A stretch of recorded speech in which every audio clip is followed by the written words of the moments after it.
Good morning. This is Good Morning Kenya. My name is Vivian Degwa and we are broadcasting to you live from the broadcasting house. I hope that you have started your day off well. Now today is the 28th of January, beautiful Tuesday, and we as Good Morning Kenya are ready to let you know everything that is happening around the country. And just to let you know, there's a story I've seen here on the devolution scorecard, the sectors driving counties. Now, agriculture and manufacturing remain the key drivers of economies across many counties. Agriculture and manufacturing seems to be what is driving the economy right now. So that's a story that is on the Standard. I am sure that we'll get to look into that when we get into the headlines. Aside from that, today being a Tuesday, we will be having Entrepreneurship Tuesday, and I will be joined by a software engineer and cybersecurity expert. And our topic of conversation will be on dealing with cybersecurity. You definitely want to stay tuned for that at around 9 a.m. Good morning, Mike. Good morning, Vivian. How are you doing? Very well, thank you. And to everyone who is watching Good Morning Kenya, welcome to the program. This is KBC Channel 1's Good Morning Kenya. My name is Mike Megwe, and it's always a pleasure to have you start your day with us. And as Vivian has said, today the show is well packaged for you. And it's been 30 years since the Beijing Declaration and Platform for Action. And today we look at the progress made, the challenges that have remained, and what's the way forward, given that now it's been 30 years since that happened. And in studio, in a little bit, I'll be joined by PS Anne Wangombe, who is the Principal Secretary in the State Department for Gender and Affirmative Action. I want to invite you to tune into this live broadcast and learn more about this. In the meantime, Marie is in studio. How are you doing, Marie? A very good morning to you, Mike. Vivian, how are you doing this morning? We're doing great. How are you? I think the weather is going to be good today, unlike yesterday. Yeah, yesterday we had a very chilly morning. Yeah. Mike was actually drenched yesterday. Yeah, I do not want to say how he ended up looking dry on set. Yeah, but yeah. Those are behind. I left the house and I reached town. I met rain, so yeah. But God works wonders. By the time I was coming on set, I was dry. You were all good. Yes. We worked miracles for him. Well, thank you so much for joining us this morning. My name is Maria, and definitely I'll be bringing you up to speed with all matters news.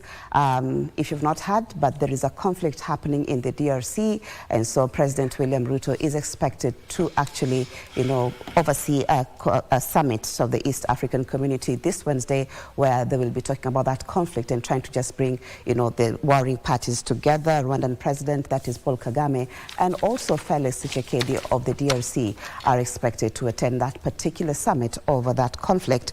That will be coming up in the news this morning, including realignments in the political scene where, DAP Kenya leader Eugene Wamalwa, Wiper leader Kalonzo Musyoka, NAC Kenya leader, that is Martha Karua, have actually joined forces together with his former CS, Fred Matiang'i, ahead of the 2027 general election. So all those details will be coming up in the news this morning, including business and sports. So let's begin with our first story from State House, where President William Ruto has called for dialogue to resolve the ongoing conflict in Goma, that is in Democratic Republic of Congo. President Ruto, who is the current chairperson of the East African Community, will host the summit on Wednesday to chart the way forward, and both, that is Rwandan President Paul Kagame and also DRC President, that is Felix Tshisekedi, have confirmed their attendance. Nancy Okware begins our bulletin this morning.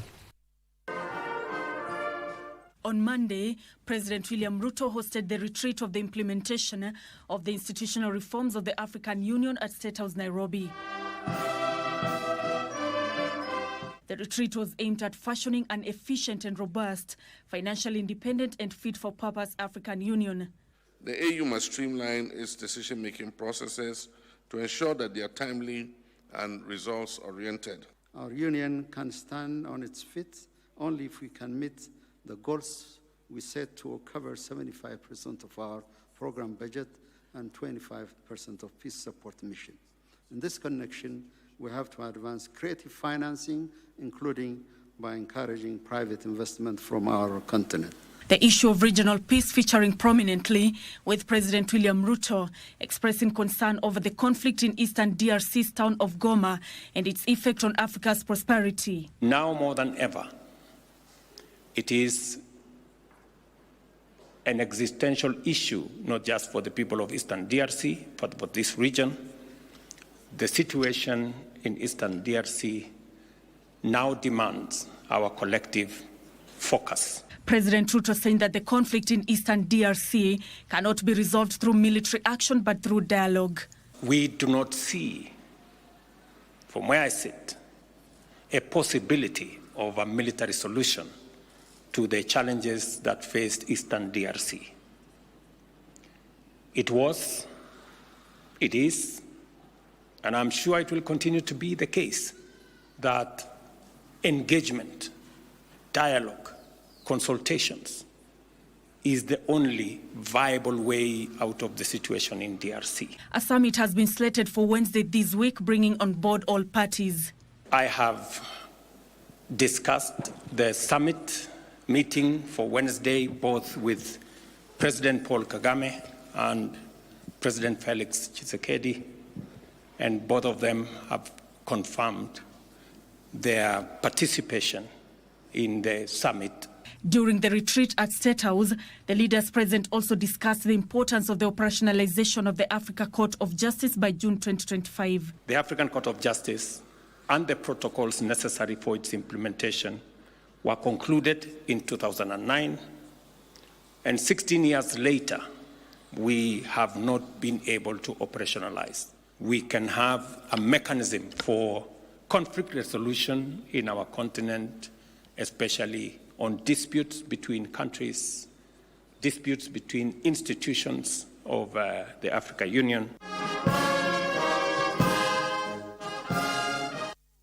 Deputy President, that is Professor Kithure Kindiki, has called for dialogue between the Controller of Budget, that is Margaret Nyakango, and the governors over a bursary standoff. Speaking during the 26th session of the Intergovernmental Budget and Economic Council, that is IBEC, at his current residence, the DP said that there is no need for a back and forth between the two, and that instead they should find a way to resolve their differences. Having been appointed as a member of the Independent Electoral and Boundaries Commission Selection Panel. Minutes after 9 o'clock Monday morning, members of the new IEBC selection panel were sworn in an event witnessed by Chief Justice Martha Koome. Those who took the oath of office were Professor Adams Olo, Nelson Makanda, Ambassador Koki Moli, Evans Misati, Nicodemus Bore Kipchirchir, Andrew Tanoi Kipkoech, and Linda Kiomegeki, while two other members, Fatma Saman and Carol Kituku, missed the occasion. The 9-member selection panel, comprising representatives of various organs, including political parties, Interreligious Council, and the Institute of Certified Public Accountants, will have 90 days to find the next chairman and commissioners of the IEBC. Speaking after the exercise, Chief Justice Martha Koome challenged the panel to seek the best, like Jesus' wife. The future of our democracy depends on the integrity of the men and women you select to lead the IEBC. The commissioners you appoint must be individuals of untainted credibility. While expressing her disappointment at the lack of commissioners, which had denied IEBC the ability to execute its mandate for the last 2 years, the CJ said there is need for a team that must inspire trust and confidence among Kenyans. Your guiding principle must be merit and merit alone. The individuals you select must inspire confidence in the electoral process and uphold the values of transparency, accountability, and inclusivity. Kenyans are watching, and the trust they place in our institutions will be determined by the integrity of the choices you make, my brothers and sisters. We do apologize for that mix-up of the stories. Of course, that was the swearing in of the selection, the IBC selection panel. Well, we do move on, where former Deputy President Rigathi Gachagua, Wiper leader Kalonzo Musyoka, and also DAP leader Eugene Wamalwa, now Kenya leader Martha Karua, and former Cabinet Secretary, that is Fred Matiang'i, together with Jubilee's Jeremiah Kioni, they have confirmed that they will form a coalition ahead of the 2027 polls. Speaking during the launch of the DAP Kenya headquarters in Karen, the leaders have affirmed the formation of the outfit, whose name they said will be revealed in the coming days. DAP leader Eugene Wamalwa and Wiper leader Kalonzo Musyoka have said that the new outfit will replace the current Azimio.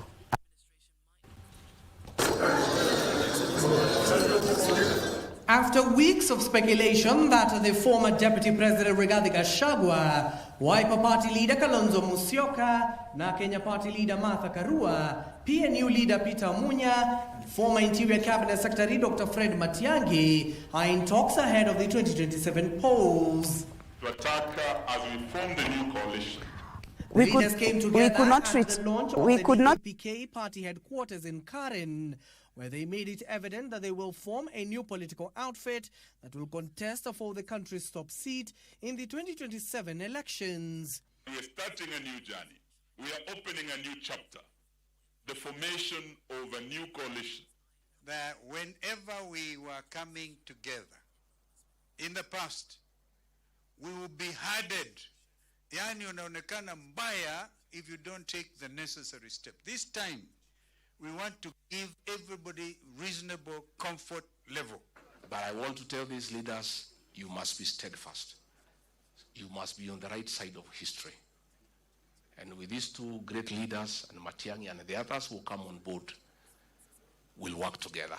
Matiang'i called me from where he is. Na wale ambao hawajui, amepewa kazi na World Bank kule Latin America, ambaye alikuwa amepatiwa agreement. Sasa ameamua atawachilia hiyo kazi, atarudi Kenya, na yeye atakuja kukuwa na hawa ndugu wetu. Wiper Party leader Kalonzo Musyoka and his DAPK counterpart Eugene Wamalwa have confirmed that the Azimio coalition no longer exists following the ODM party's decision to join the broad-based government. Let us tell Kenyans the truth. Azimio died last year. My friend Eugene, let's not announce everything to these people. We have to be strategic. However, the leaders did not reveal the name of the outfit. But that is not enough. You must take IDs and register as voters. Because the final transformation of this country will happen on the ballot box. If you know the pressure I am under to announce a vehicle, I am not sleeping.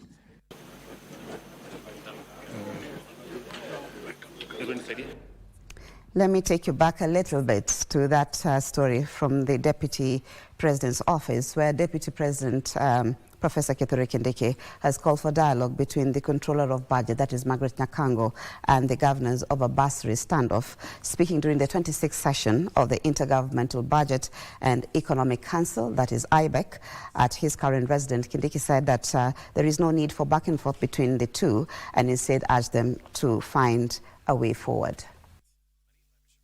Deputy President Professor Kithure Kindiki chaired the second Intergovernmental Budget and Economic Council meeting at his current residence. It is at the 26th session the country's second-in-command weighed in on the back and forth between the county heads and the Controller of Budget, Dr. Margaret Nyakango. I know we have some differences of opinion around the issue of education support by county governments, which is part of today's agenda, and I'm sure will find some consensus around the issue one way or the other. This is after Dr. Nyakango issued a directive to all 47 counties instructing them to stop allocating bursaries for students, and the governors raised concerns. The directive stated that financial assistance for education falls under the purview of the national government, a position the governors have contested. We still have some outstanding issues around disbursement, and I think the National Treasury Cabinet Secretary will be briefing us on where we are on that one, so that we can again make sure that counties receive the funds they require to be able to carry out their functions. Several governors called for the immediate reversal of the directive, emphasizing that students who rely on this financial aid must be allowed to continue their studies without disruption. We have 2 tranches of disbursements that are in arrears. There is about 15 billion for 23 counties relating to the month of December, and 33 billion thereabout for all the 47 counties relating to the month of January. I'm hoping that the CS Treasury will discuss that. Council of Governors Chair Ahmed Abdullahi says counties are unable to disperse the bursary funds since the issuance of the circular by the Control of Budget. The issue of bursaries is also part of our agenda, because there are actually counties that have tried to disburse and have not been able to as a result of that circular. So we hope that we'll also have an agreement on that, which unlocks the funding for bursaries so that kids can go back to school. The agenda of the meeting was to address the revenue division of the financial year 2025-2026. The Deputy President and the Council of Governors will meet with parliamentary leadership next week to deliberate on the figure they will concur and share among the devolved units. We will keep an eye on macroeconomic stability. We don't want interest rates and the foreign exchange rates and the other fundamentals, including inflation, to roll back. So we are keeping an eye on macroeconomic stability.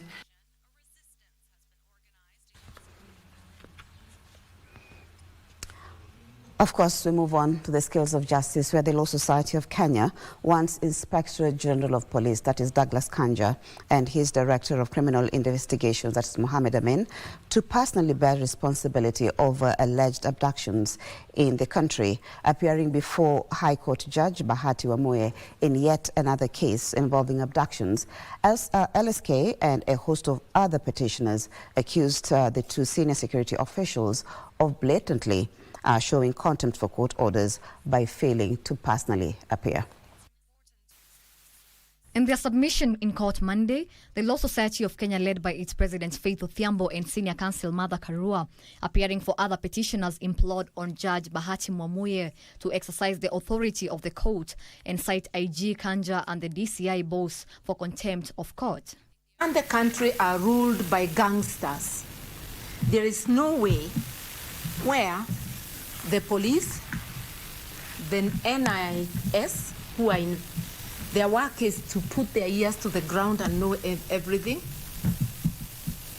where the Inspector General of Police cannot come before the court to say, it's not me and I do not know. It is possible that some of these people may not be the ones, but it cannot be possible that they do not know. My Lord, the respondents before you today have failed to comply with those court orders, and therefore the writ of habeas corpus sought in this notice of motion application ought to be issued. The counsels played clips in court they allege reveal the pattern of abductions which they attribute to security operatives in the country. They complained that despite the release of Peter Muteti, Bernard Kavuli, Billy Mwangi, Gideon Kibet and Ronnie Kiplagat, 2 of the said abductees, Stephen Kavingo and Kelvin Mudhoni, were still missing.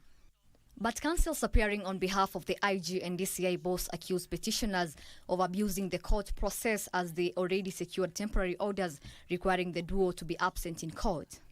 This is the second matter in which the IG and the DCI face possible censure over failure to obey habeas corpus orders, with High Court Judge Chacha Mwita having threatened action against the duo if they fail to appear on Thursday this week in the abduction case involving 3 men allegedly abducted in Mlolongo. Meanwhile, a magistrate court has allowed the Directorate of Criminal Investigations to detain Benson Malova Ashiko, a cyber harassment suspect, until Thursday this week to complete investigations. Ashiko, who was arrested in Bungoma County, is accused of cyber harassment and computer misuse by disseminating offensive images on his X platform. The matter to be mentioned before court for further directions on 10th of February. To matters law reforms, where the Office of the Attorney General is working towards eliminating unconstitutional and obsolete laws to conform with the Constitution. Attorney General, that is Dorcas Odwor, says her office is collaborating with the Kenya Law Reforms Commission to eliminate any law at odds with the Constitution. On Monday, the Office of the Attorney General held a consultative meeting with the chairpersons and chief executive officers of the semi-autonomous government agencies established under the AG's office, with the Constitutional Division of the High Court having declared some pieces of legislation and statutes as being inconsistent with provisions of the Constitution. The Office of the Attorney General is set to begin the exercise of repealing or stamping them out altogether. We want to use the Law Reform Commission to make sure that we harmonize the laws that we have. Some of the instances where we've been having conflicting laws is where you find that county governments are coming up with laws in the same subject matter where the national government already has a law. For example, in alcohol, licensing, and everything. 100 legislations have been declared unconstitutional, with 45 others found to be obsolete. We want the Kenya Law Reform Commission to take the lead in identifying these laws and dealing with them. Soon we'll be having a conference on dealing with all the laws that have been declared unconstitutional and all the laws that have been declared obsolete, so that we check whether or not they are fit for purpose. The exercise will go hand in hand with the civic education exercise. At the same time, we are going to try as much as possible to simplify the law and to make it available to the people. At the same time, we want to look at technology, because we can leverage technology where somebody cannot afford books, cannot go to court. If you can have a way that technology can bridge that gap of poverty to make the law available to the people and the processes available to the people. And we are telling our SAGAs that they can leverage, interlink, work together and ensure that they have services in those 28 counties. Odwor has called on state agencies to support the exercise to conform government agenda with constitutional provisions. There is no government agenda that progresses without the service, without the support of the Honorable the Attorney General's Office and Department of Justice. So the Attorney General's Office is aligned to what the government is dealing with. Yeah, thank you. Well, and that story by Timothy Kipnusu takes us to the business news, where Kenya Dairy Board Managing Director Margaret Kiboji says the institution is drafting a milk payment matrix that will ensure farmers earn a minimum of 10 shillings above the production cost. Here is Benson Rioba with the details. The Kenya Dairy Board says it will sustain the 50 shillings per litre milk farm gate price to cushion farmers from exploitation by processors and other buyers. The Kenya Dairy Board is working on a farm payment formula to harmonize and give direction on milk cooperative deductions. What we're working on is, of course, the cooperatives, where the cooperatives could be having too much deductions, and we want to cap the deductions so that the farmer can get more money. The new matrix is aimed at ensuring farmers earn more than the cost of milk production. Where you see it is low is because of the organization of the cooperatives. We are building capacity, because they have expansion plans and they want to expand too fast, and sometimes it affects the farmer. It's a good initiative. They're doing good things as cooperatives so that they can reach out to the farmers. However, sometimes the deductions are too high and it discourages the farmer. The Kenya Dairy Board, in collaboration with the International Livestock Research Institute, is rolling out training for farmers on milk handling practices to enhance safety and quality of dairy products. It's again creating incentives for people in the middle to understand that a perishable product is no longer valuable on the market. Again, working with the government, ensuring that we have all these safety nets and checks and balances across the value chain will not only create the incentive but also ensure that we keep a continuous value chain from production to consumption safely. Kenya has secured market for ghee and butter in the Middle East and flavored milk in Somalia. And 79% of Kenyans spent more between October to December 2024 when compared to a similar period the previous year, as households increased spending on food and beverages as well as clothing during the festive season. According to the ICEA Lion Asset Management Consumer Spending Index for the last 3 months of 2024, those who reported decreased spending attributed it to buying less quantities of goods. Alana Oko with the details. It was a tough festive quarter for most Kenyans who are forced to cope with rising prices of goods, with a 30% majority of those sampled reporting that they cut out non-essential spending. 21% dug into their savings, while 20% reduced quantities of essential spending. You're probably wondering why your friend has more money. It is because your friend is hustling beyond his formal employment. And also, he's probably above 26 years old. We find that there are various hustles that individuals are pursuing, such as Airbnbs, for example. We also find there are hustles like cyber cafes. And most interestingly, when it comes to the boda sector, a lot of employed individuals are actually having pikis as a side business. ICEA Lion Asset Management Consumer Spending Index indicated stagnation of income for 61% of respondents, the highest level reported in a year, with 24% reporting that their income had declined in the fourth quarter.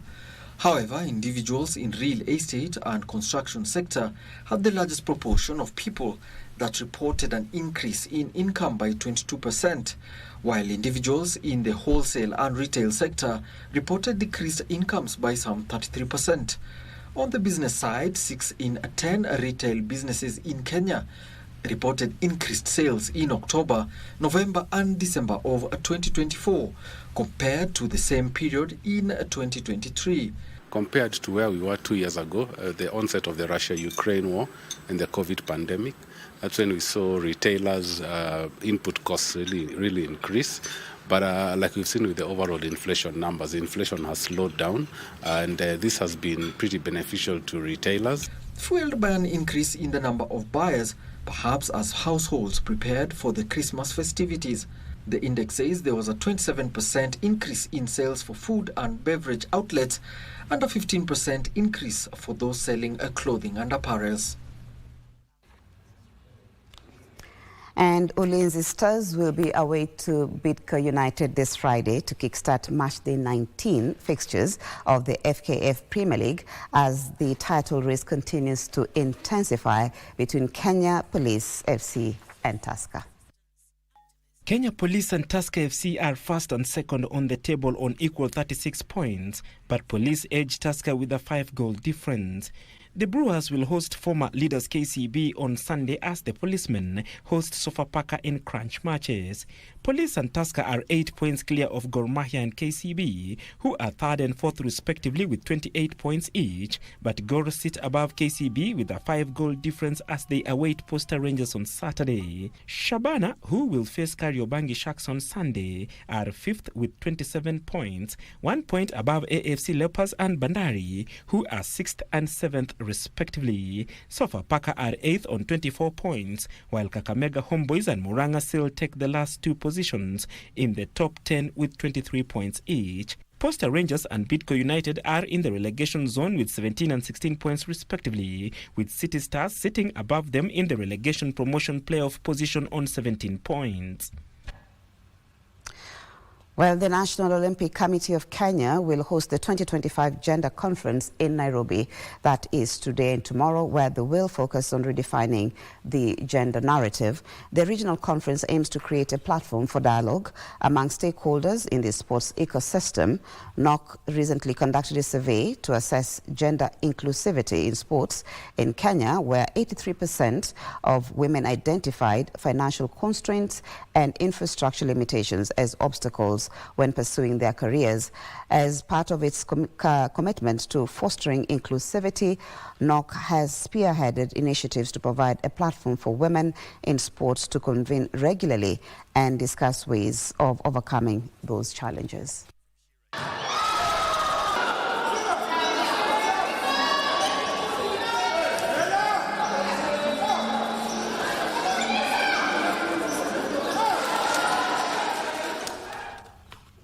Well, that's where we bring the news to a close this morning. Thank you as always for your company.